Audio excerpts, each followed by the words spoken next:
Hello, my name's Brian. I'm here to help you with an lt250r carburetor clean. First, you'll turn your gas in the off position. Your air box clamp you will take off. You'll take off your clamp to your reed cage. Then you'll take your gas line off. Then once you do that, you'll pull the carburetor out to here. And then there's two screws in the top of the carburetor that you got to take out. But you already have a carburetor taken out, and I'll show you. But once you pull it out, your throttle cable will be here into this. You take these two screws out, and then when you do, this whole piece will come out because your throttle cable will be going down through here with a spring. It's connected to the block. And then you'll have a needle here for your jetting. But I don't have it all together, so I can't show you.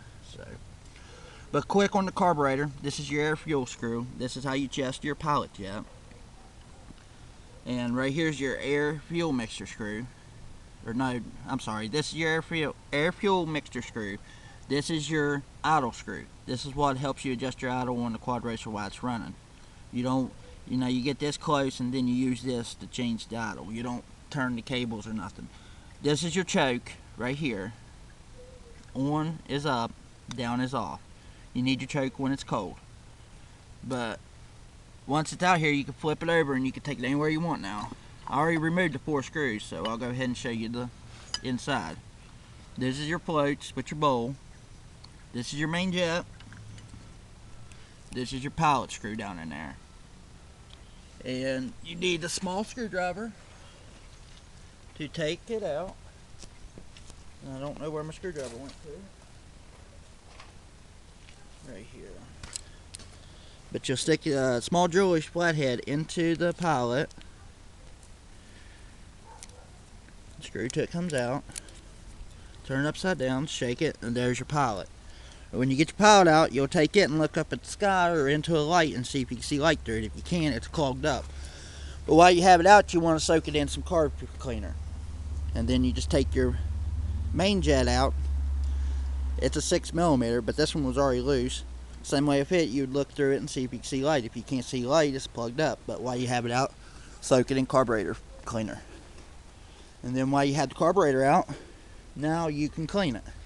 Follow me over here. You'll take some carb spray, spray into the main jet circuit,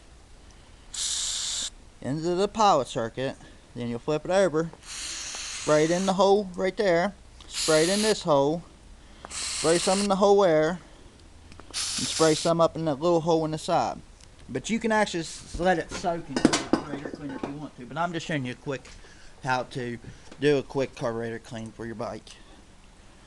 So once you get that, you get a good nipple. It's small, it'll fit up into your air passages with your main jet circuit, and then blow, and you can see stuff come out through the top of the carburetor, which that tells you that's good and clean.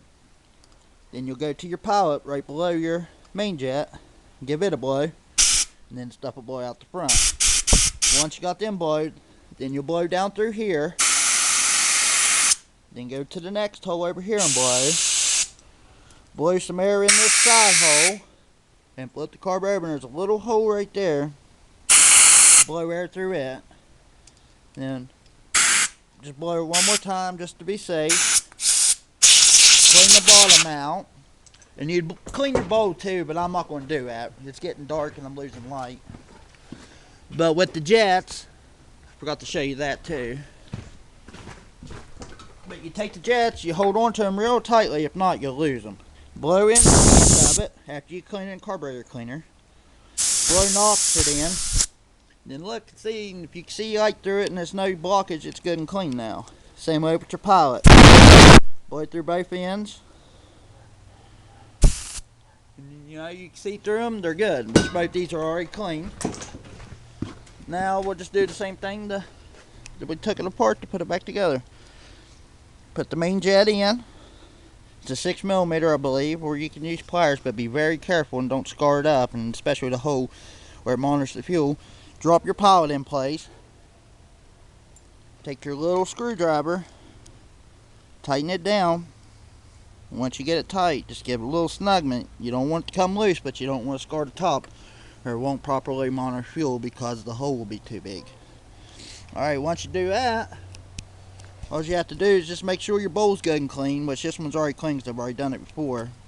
just put your carburetor bolt back on, put your 4 bolts back in, and that part of your carburetor's done. You're getting closer to ride now. Now when you put your block in, you ain't gonna have much room because your throttle cable's gonna be clear. Ain't gonna let you come out to here. But as you can see on the block, it has 2 sides. One side's deeper. The deeper side has to go to the side with the air screw for your idle adjustment. Because if you put it in wrong, it won't go in. If you force it, you'll mess up and make an air leak and stuff. So you gotta make sure the deep side goes towards the idle screw. And then when you put it in, your needle jet's gonna be hanging down in here. You wanna make sure you line your needle up into the main jet hole. If not, and you force it, you break the clip, then your bike's gonna run lean because the needle's gonna stay down in its position and not gonna move up and down. Just be very careful of putting that in there and make sure your needle goes in place. When it does, this whole block is gonna drop in. And it's going to look like this, closed with the top on it. And then you just put your 2 screws in it. And then once you tighten everything down, go ahead and hit your throttle cable a couple times just to make sure it moves up and down freely. Because if it's binded up and you put it on there and start it, the bike's going to go wide open. And if it's a cold start, it could hurt your bike running wide open. So just make sure to take the extra time and to check that your needle is in the proper position and your block is closed and not open when you put it back on. Then once you put it on, you'll just turn it to the way it goes, put it back in place, put your boots on, tighten your reed cage boot down, put your airbox clamp back on, and hook up your fuel line and turn on the gas, and you're good to go. And if it was your carburetor giving you issues and it's clean, it should run fine. If not, you might have something else a little bit wrong. But at least you know you have a good clean carb. But if you need any help, just leave some comments and I'll be happy to help anybody with this, if there's questions. I hope you enjoyed my video, and thanks for your time.